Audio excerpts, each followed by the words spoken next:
Hello, you are listening to the Natural Healing Show for UK Health Radio, your global feel-good radio. I'm your host, Catherine Carrigan, medical intuitive healer, Amazon #1 best-selling author. You can find out more about me and my work at catherinecarrigan.com and unlimitedenergynow.com. While you're there, definitely sign up for my newsletter so you can learn even more about how you can heal yourself naturally. Now, our guest today is the one and only Rick Barrett. Rick Barrett is an author of 2 books, Tai Chi Quan Through the Western Gate, and also Finding You in a World of It. He is a Tai Chi master, and we're going to find out more about that, and also a practitioner of craniosacral therapy in New York City. Rick Barrett has practiced Tai Chi for over 40 years and taught Tai Chi. He has won numerous national championships in Tai Chi push hands. And just recently, I'm so excited for him, he was inducted into the International Chinese Martial Arts Hall of Fame as a senior master. So welcome, Rick Barrett. Thank you, Catherine. I'm delighted to be here. It's a real honor to be back on the show. And thank you so much for having me. Now, everyone, you can find out more about Rick Barrett and his amazing work at rickbarrett.net. And if you are in the New York City area, I'm always referring people in that area to Rick Barrett for craniosacral therapy and also Tai Chi classes. And it's one of my big regrets in life that I don't live close enough to study Tai Chi with Rick Barrett. So, Rick Barrett, we talked about how you've been studying and practicing Tai Chi for over 40 years. What attracted you to Tai Chi in the first place? Well, I have to say, like so many people, I mean, first of all, there was a curiosity. I was sort of a window shopper for a couple of years. I kind of dabbled with it, but what really got me deep into it was physical pain.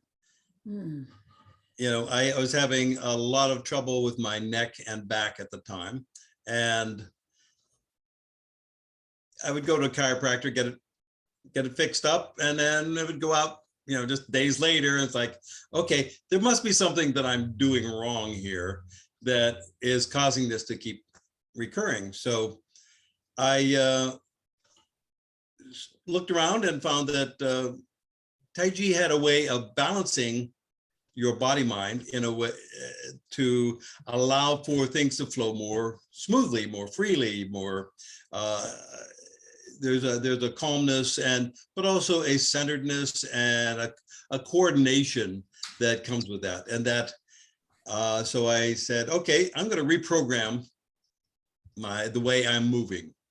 And consequently, just a few months later, I'd say it just took me probably a few months to basically be pain-free of the problems that have been plaguing me for years. So that got me hooked. I said, okay, it worked at that. Then I started to look around, look deeper, and realized that it was one of those rabbit holes that went all the way down. And so I kept looking, and every time I open up a new door, there's a whole new set of rabbit holes. So it's a practice that will keep me occupied for the rest of my life. Now, you have won, as we talked about, you won many national championships in push hands. Will you explain for our audience what exactly is push hands? Like when I look at it, it looks like a bunch of guys just wrestling, like Chinese wrestling. What is push hands? Well, at the crudest level, that's exactly what it is. It's just people kind of pushing against each other, and basically the idea is I keep my balance, make you lose yours, and that's the essence of it. At a higher level, though, it becomes an energy dance, and it can be even highly competitive, but it is done in such a way that you are able to sense things before they become physical reality.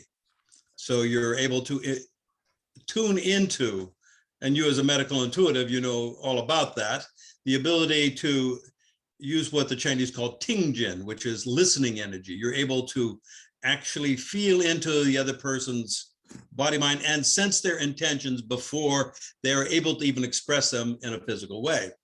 And so the part of the attraction for learning or competing in these tournaments was to actually see how much of what I have been learning actually worked.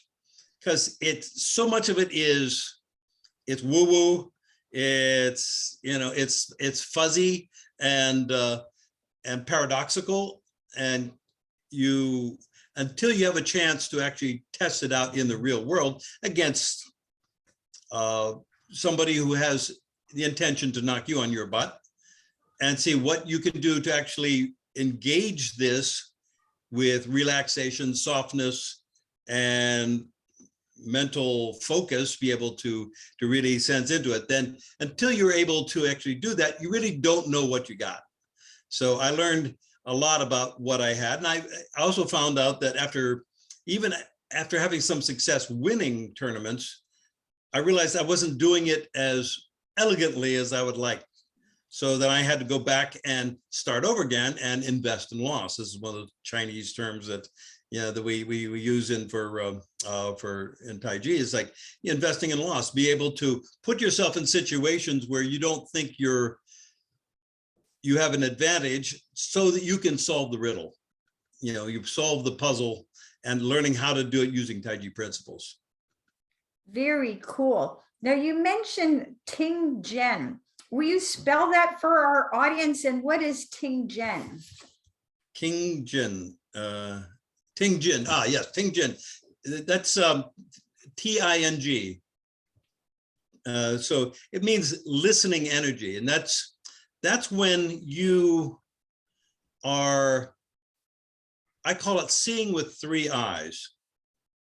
And that's where you're integrating body, mind, and spirit in such a way that you are not limited to your five senses to be able to gather information and to understand what's going on.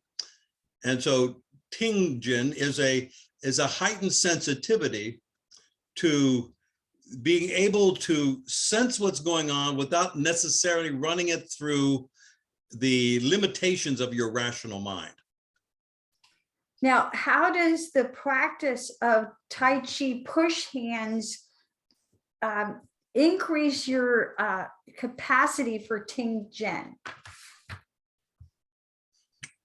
Well, at the most competitive level, someone has an intention to execute a maneuver and to, you know, push you in such a way as to make you lose your balance. Your ability to recognize where this is going and how it manifests, and be able to do that in half a second or less. So that means you're no longer using your rational mind, because it takes you about a quarter to half a second to be able to think about anything. And so if you think like, oh, if he does this, I do that, and you too late.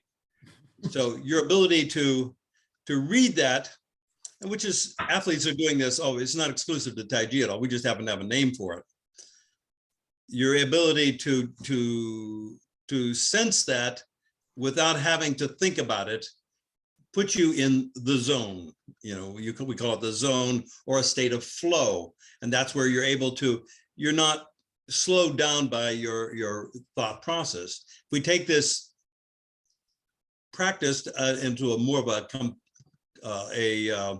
not a competitive, but a cooperative exercise, you're learning how to sense at a very subtle level without a serious threat to, you know, your stability, but you're able to then attune yourself to subtleties of movement, and beyond that into subtleties of energy and subtleties of intention that are what some people would look at that and say, oh, that's superhuman.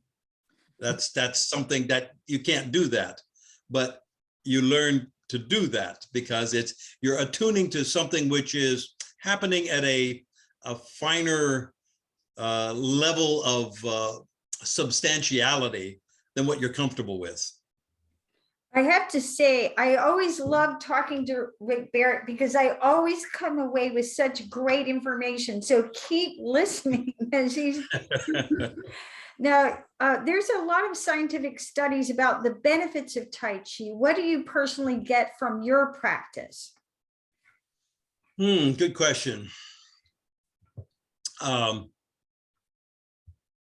yes, there are lots of scientific studies say, okay, this it's great for your balance. It's good for lowering your blood pressure. It's good for being able to sharpen your mental focus, your mental acuity, lots of things like that. And lots of very reputable studies about that. But for me personally, I'm going to put it in very broad terms. And there's an expression that called neg entropy.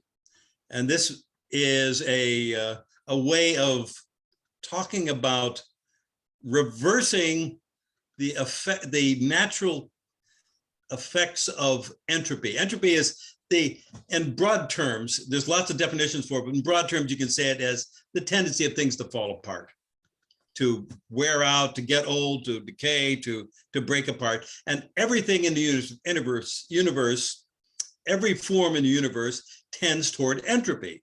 That's just because that's how we're built. Nothing lasts forever, is the way we think about it.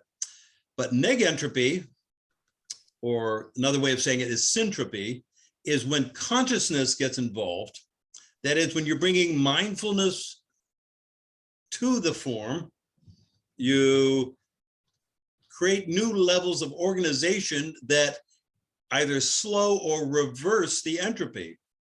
That is, so you don't fall apart nearly as quickly as if you are just blindly following the path of nature.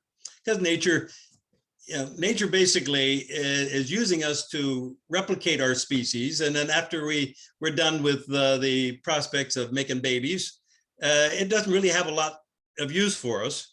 And so it just wants to get us out of the way as quickly as possible. And so they can make room for the new babies to come along and repeat the process. For those of us and humans, we tend to kind of want to hang around a little longer sometimes, and well past the childbearing years. And we then have to apply our mental capacity to changing the game. So we're no longer just blindly following the unfolding of nature. We're saying, no, we're going to do something a little differently. And so a lot of what we do in Tai Chi Chuan is neg entropy. It's reorganizing things that we've been doing for decades, maybe, like the way you stand, the way you walk, something you've been doing since you were a year old. And you have these very fixed patterns about how it should be done. And in Tai Chi, we slow it way down and say, okay, that worked, that got you this far, but is that the best you can do?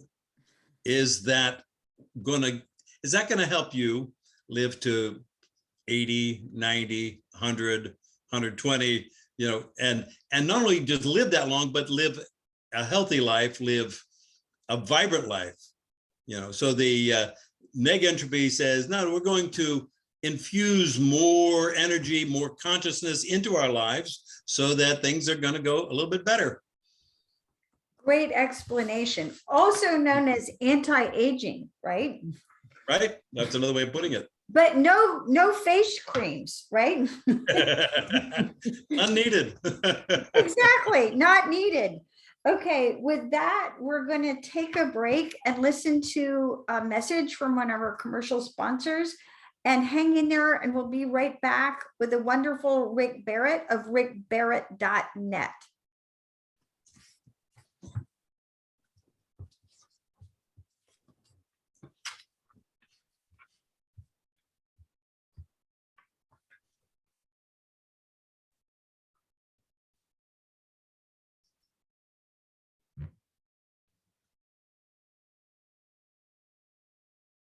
So Rick Barrett, from my limited understanding of your profound work, one of the great contributions that you have made is helping people understand what is energetic coherence. So for our audience, will you explain what is energetic coherence? Love to. This is right at the core of what I do. And it probably understanding this principle made a huge shift for me in my practice, but also my whole life. And going back to the idea of entropy, things tend to fall apart. And that's in energetic terms, you can see that it's things starting to disperse where energies collide. And you can see it, like, say, at an emotional level. When someone gets angry, there is a confused energy. If you're afraid, there's a confused energy. If you're worried, the energy is confused. It it is vibrating in a way that is not harmonious. So if we use the example of a laser as a metaphor, visible light in general is confused energy. It's dispersing in all directions. It's chaos. But whenever you organize light in such a way as that it follows the same frequency in the same direction, same amplitude, it moves, we get a laser. And what's happening there is we're taking this confusion, we're directing it into a particular line. And with that, we can do all kinds of marvelous things with light that becomes suddenly really, really powerful. A few years back, I got LASIK surgery, where they used a laser beam to fry my my eyeballs in such a way as to enable me to go without glasses for the first time in my life. And you can, but at the same time, you can cut through steel with a laser. You can, we can do surgery with it. We can do all kinds of things with laser. We can use it for measuring precise distances at, precise distance at great distance. So if you can take your energy and make it like a laser, that is, if you can organize it in such a way that it works more harmoniously, it has a positive effect on your body mind. It has a positive effect on your health. It also has a positive effect on your capacity to perform, in my case, perform martial arts, but also when I play tennis or whatever. The more coherent I am, the more focused I am, the more my body mind works together in a state of wholeness. It also changes my mental state. My state of consciousness, my state of being becomes very calm and clear. And so energetic coherence allows one to access that. A very simple, I'm speaking about it very abstractly here, but a very simple thing you can do, and I highly recommend this, is to just point and reach with your index finger. And just very gently, it's like you're flicking a light switch or something. So there's an intention that goes to your index finger. When you do that, you're isolating your attention and you're taking away from all the other stuff that's going on. You're saying, no, this finger is the thing. And the key here is to be able to feel your finger. It's not enough just to think about your finger. You have to actually feel the finger. And that's why I say you can move it or whatever, just so you can get that feeling. And when you do that, and just try it right now, you point, you reach with that finger and you feel that. Take a breath. And notice your mind clears instantly. And to the degree that you can feel, it is clearing your mind. It's making it possible to shift your conscious mind from the monkey mind that is churning away, what psychologists call the default mode network, which is the that ongoing chatter that is updating your narrative moment by moment and allowing you to tune into a whole brain coherence. That is, your entire brain starts to work better together, and you're able to access parts of your mind that are dormant, that are hidden, that are unavailable to you in your normal state of consciousness. Beautiful explanation. Now, you mentioned that one way that we can access energetic coherence is by feeling ourselves pointing our pointer finger. And Right. I have to share how I've used this in my teaching, because I've taught yoga for 27 years. And when I'm trying to teach people how to balance, say how to do a tree pose, one of the things that I say is extend your energy through your pointer finger. And whether I'm pointing or I have my hands together in a more traditional yoga hand pose, if I'm just extending my energy and feeling it, it actually improves your balance. Beautiful. So can you give our audience some other methods that we might be able to increase our energetic coherence in our life? Other methods of doing that? Yes, I'd love to. The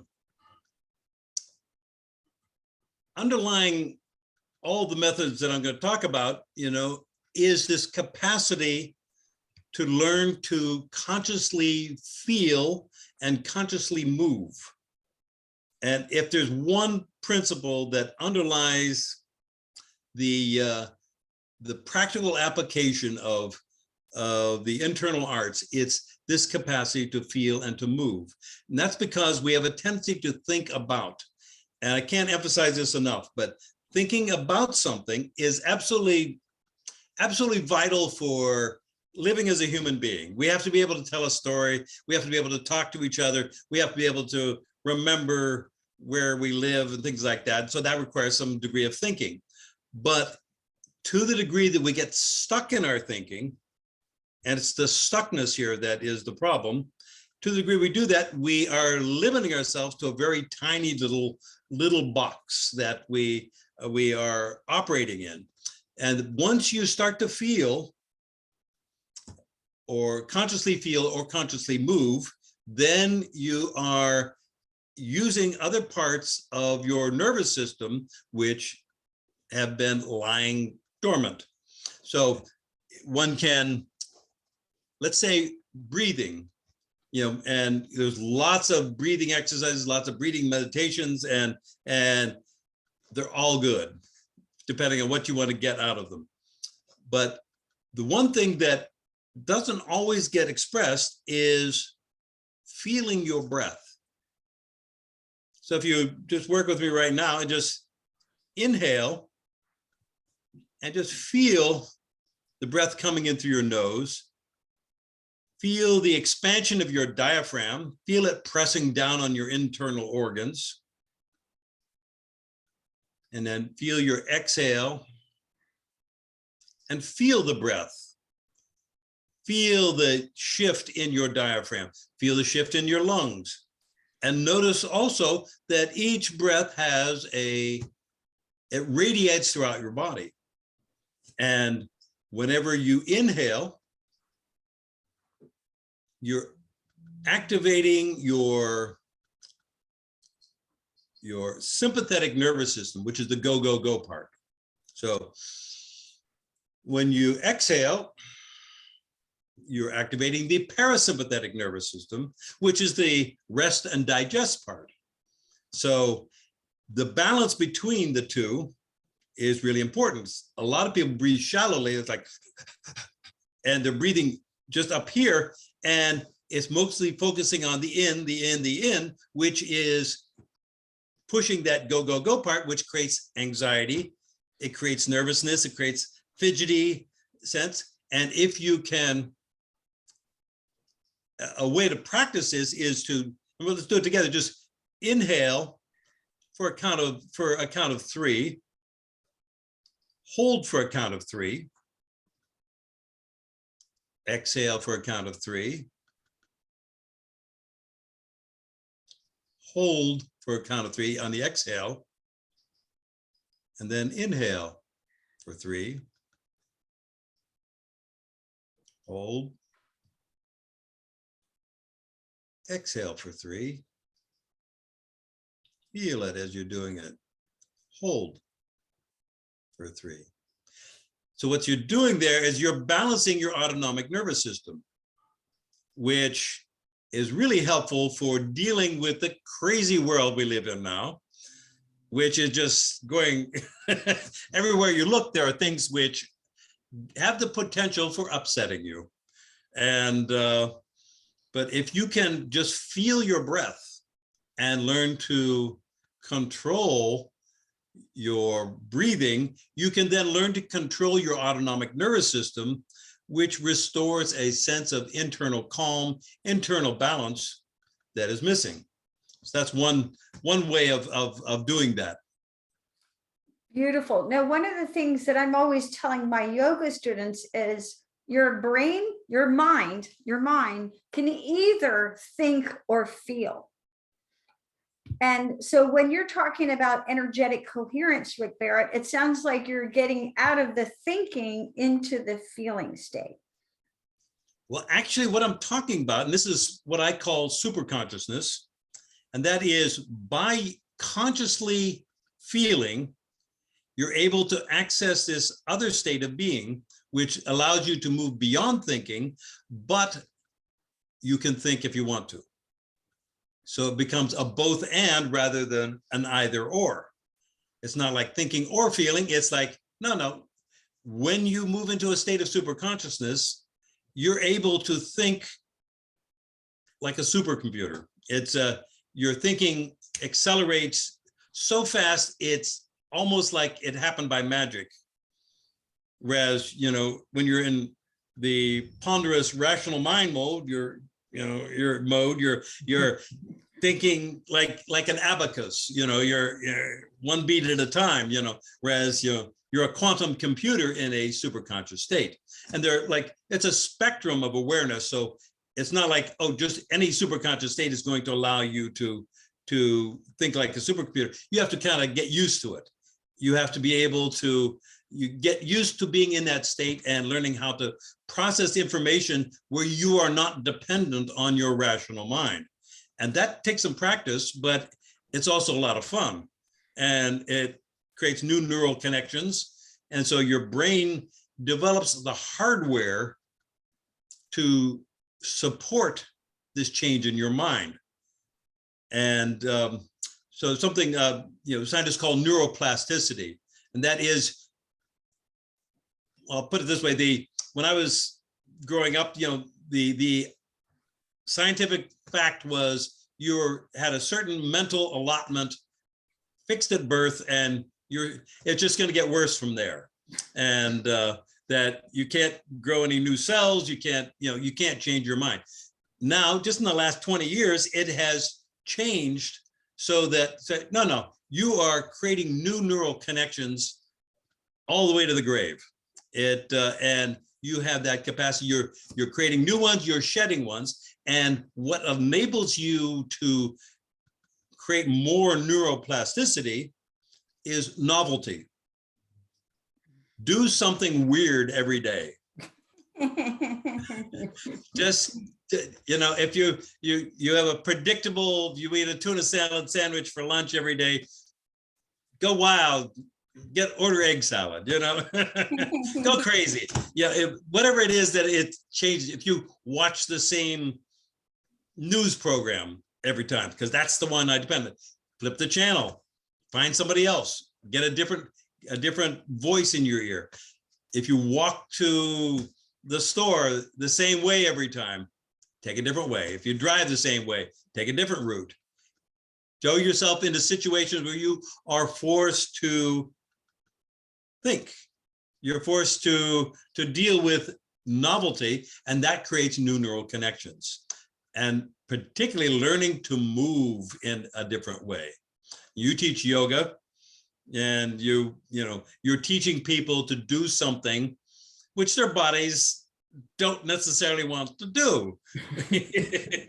And that part of yoga's charm is that it is creating these new neural pathways as it is forcing you to like, oh, I have to tune into my body in a way that I never have before. Now, Rick Barrett, how do you use Tai Chi to flow with life and not take the hits of stress so badly? You know, at the core of Tai Chi is learning to engage hardness with softness. That is, you are not doing this all the time, right? With life, you're not clashing against life. You receive this, and life presents you situations that hopefully challenge you in some way. That it's going back to novelty. If you're not being challenged, then go out and do something weird. But if life is doing that, so you have a chance to either say, no, that doesn't fit into the box that I have set up here. That doesn't fit into my religious, metaphysical, political, cultural idea of this is the way it should be. And you instead, you say, what else is possible? Life throws something at you and you say, oh, wow, that's what's happening there. Huh, that's weird. Okay, what else is possible? How can I look at this from a fresh perspective? How can I look at this in a way that allows me to create the next moment of my life? There's in comic improv, there's two rules basically, that it's yes and. Rule number one is you take whatever is coming in that your partner is giving you, and the second rule is do something with it. Take it, add your own little bit to it. So the motto there is yes and with life. It's like you're not just passively taking what life has to give you, because as I said before, nature has a tendency to move toward entropy. Whereas if you say yes and, you say, okay, this is what's happening. I received that, I acknowledge that, I take it in. Now what? What do I want to do with this information? What do I want to do with this energy? What do I want to do with these circumstances? What can I create from this? Great advice. I love that. And, if you think about what we've all lived through for the past 2.5 years through the pandemic, almost everything changed, right? Yes, absolutely. Yeah. So, you can either say, oh, poor me, boo-hoo, life sucks, and, or you can say yes and. Yes and.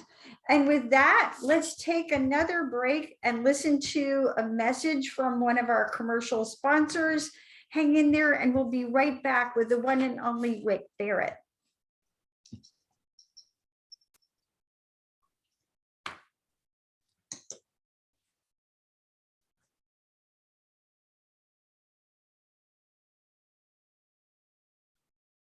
So Rick Barrett, if I could summarize what we're learning here from you today, I would say it's how to think like a Tai Chi champion, because we all have our own mindset.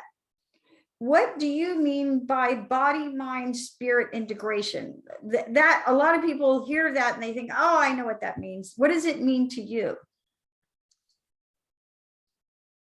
Well, it kind of fits in with what I was talking about learning to bring awareness, conscious awareness to your feeling state. So for many people, there is a split between their mind and their body. And there's a disconnect, and spirit is something abstract, woo-woo that's out there.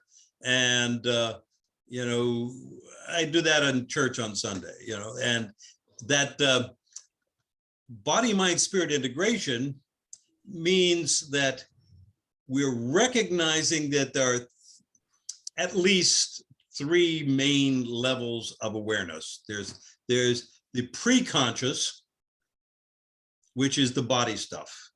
That is most of what's happening, most of the information that your nervous system is taking in at any given moment is happening at below the level of your conscious awareness. You know, until you think about it, you're not really aware of your heartbeat. A lot of people are not aware of their heartbeat, even if they do think about it. And you know, they just know it as it's probably happening because I'm not dead. You know, but the same thing is the functioning of your kidneys, or you know, what's happening with your emotions. What's you know, there is so much going on that it's, you know, I say a conservative approach would be that you're receiving information at about 1,000,000 to 1 ratio between that which you can be conscious of and that which is happening at a pre-conscious level. So most of what's going on in your body mind is happening at a pre-conscious level. Doesn't mean it's stupid. It just means that it's operating at a different level of intelligence than your rational mind can figure out. So whenever we bring the conscious mind to that conscious awareness to the feeling, so like we had the finger, if I bring conscious awareness to my index finger, who thinks about their index finger? You pointed thousands of times in your life and never got the effect that I'm talking about. But if you bring conscious awareness to this, you feel that finger, there is a shift. And then, oh, you're bringing awareness to that shift and you're saying, oh, I'm not where I was a minute ago. My mind is now, so now you have this fills you, and you moved into a state where you're able to observe both your mind and your body, both the conscious and the pre-conscious. So you have moved beyond consciousness. It's super in that it is above consciousness. You're able to observe your conscious mind, very much like you're operating your mind like you operate a computer. You can turn it on, turn it off. You can make it do tricks. You can slow it up, speed it up. You can move it in different directions. You can be creative. You can be receptive. There's all kinds of things you can do with your mind. But that state of awareness that allows you to operate your mind is beyond your rational mind. And that's what I'm referring to as spirit. And if we are able to then familiarize ourselves with this coordination between the body, mind, and spirit, then it opens the door for infinite possibilities. Now, is Tai Chi, in your opinion, a martial art, or is it a spiritual practice? It's a dessert topping. No, it's a floor wax. It's it's both. And this is something that you know, in my readings from the old masters, you know, they talk about it, and that it is by going through this route that I've been detailing here, that is learning to consciously feel and do, you're then able to develop your martial skills. That is your capacity to utilize your body in a way that enables you to feel safe and secure and functioning at a high level, and able to handle yourself in many situations where you might have to defend your life or someone close to you. And that's the martial arts aspect. But it's also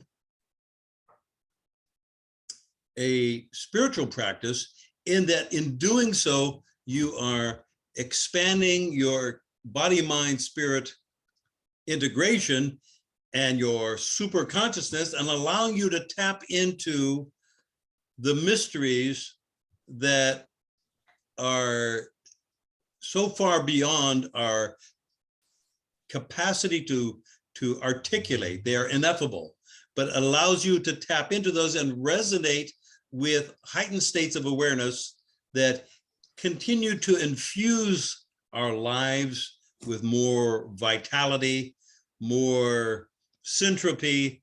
It allows you to get better. And with that comes your capacity to relate to others, to extend compassion and love to other people as you become more and more familiar with that. So by having the security of having a martial art and the body mind that is integrated to a point that it feels confident, it feels safe, you're then able to expand your awareness and extend outward from that with compassion and love. Now, what is your understanding of chi? People talk about chi, prana, life force. What does chi mean to you? In the broadest sense, chi is used in terms of energy. And, in Chinese literature, it's, any kind of energy. But as we are using it, particularly in the context of the martial arts, we're speaking more of the energy that animates and allows for movement, allows for expression in the body mind. So we can think of it as bioenergy. It's something that ties your bits together and basically describes the relationships that are happening within your body. And chi is not the ultimate. It's actually kind of in the middle. So you have the physicality, which is the densest form of substantiality. And then beyond that, you have energy, which is more insubstantial. And it allows for the body. You have a body without energy, and you have a dead body. It's there's nothing going on there. So it says that, oh no, something's going on. Then we move beyond that. We move into mind, which is able to coordinate energy and physicality. And so that's the next level of substantiality. And then beyond that, we go to spirit, or what Chinese call Shen, which is, that ability to control your mind, control your body, control your energy. And beyond that, you go into the mystery. Now, you say that controlling our attention might be our most important superpower. Why do you feel that way? You're either controlling your attention or someone else is controlling it for you. Life is controlling it for you. You're being, led around by, so many distractions exist in our present world that you can just walk around the arcade and there's lights flashing and no, look at me. You go on, if you go on Facebook or any kind of social media, it's, where'd my time go? Where'd my day go? It's something you can watch TV for hours a day. There's all kinds of things that grab your attention. Same thing with people. If you're working with people and they are pulling your attention in a certain direction, directing it or pulling it to themselves or whatever, then you are passively following. You're allowing your mind to be controlled by others. When you can learn to control your attention, that is, and attention, I want to be very clear here about that. It's the ability to focus your mind. It's a very simple idea. And some of it's happening at a preconscious level. There'll be things that'll be happening. You'll be alerted to things that you haven't thought about just because, like a mother who is asleep but she hears her child coughing down the hallway, she immediately wakes up. That's, her preconscious attention has alerted her conscious mind and says, this is what's going on. Her attention has gone to that. And she could ignore the guy sleeping next to her who's snoring quite nicely, but that cough down the hall is enough to wake her up. And that's a program that you can set up. You can set up a program which allows your attention to be alerted whenever you're in a preconscious state. But your ability to consciously direct your attention is super important. So like your ability to bring your focus, let's say, just to be able to bring your focus to feel your left hand. And when you do that, that's getting all the attention, or just about all of it. And what this does is it lights up your left hand. The chi goes to your left hand. You bring it to the right hand, and you're letting go of the left hand. And you're saying, oh, my chi is going here now. And consciously going back and forth, left hand, right hand, left hand, you're flipping your attention. And what's happening is you're building new neural connections just by that simple action of alternating your awareness, that simple action of flipping back and forth between left and right, because the left hand is governed by the right side of my brain, the right hemisphere, the right hand by the left hemisphere. And whenever the two hemispheres don't talk to each other much until we introduce them, until we get into a state of coherence, at which point they will start to fire together and you get hemispheric integration or hemispheric coherence, and then allows your whole brain to start to function at a much higher level. So Rick Barrett, final question for our audience. What do you consider the key to getting the most from your practice? I'd have to say it's the feeling thing, right? The one thing that enables you to get in there and take it out of abstract woo-woo kind of, something somewhere happening maybe, and allowing to be like, boom, you're able to do cool stuff with it. You brought up a story before the talk about Maria stopping a bicycle with her. She was crossing a busy street, a street in Manhattan after a break, and there was a truck double parked, and she looked at the way traffic was going. It's a one-way street. She looked at no traffic coming, and so she stepped out to go across the street. It was and a bikehead was going the wrong direction, was going opposite of traffic. It was a delivery bike, one of those big, heavy delivery bikes, and it didn't see her, and it came barreling right at her. And at the last second, she just stuck up her left arm, reached out with her left arm, and stopped the bike cold. And in doing so, she crushed the wire basket of that was holding the food, and stopped the bike. Did not lose her balance, and at the time she was a 110-pound 60-year-old woman, and and she was able to stop a cold. The guy was like freaked out because he thought he thought he had killed her, but no, she just reached over and said, "Are you okay?" So she was able to handle the energy, take it in, and redirect it instantly. And that's kind of what we're talking about here. It's not the ability to bust face and kick ass. It's the ability to live life and feel safe in your own skin.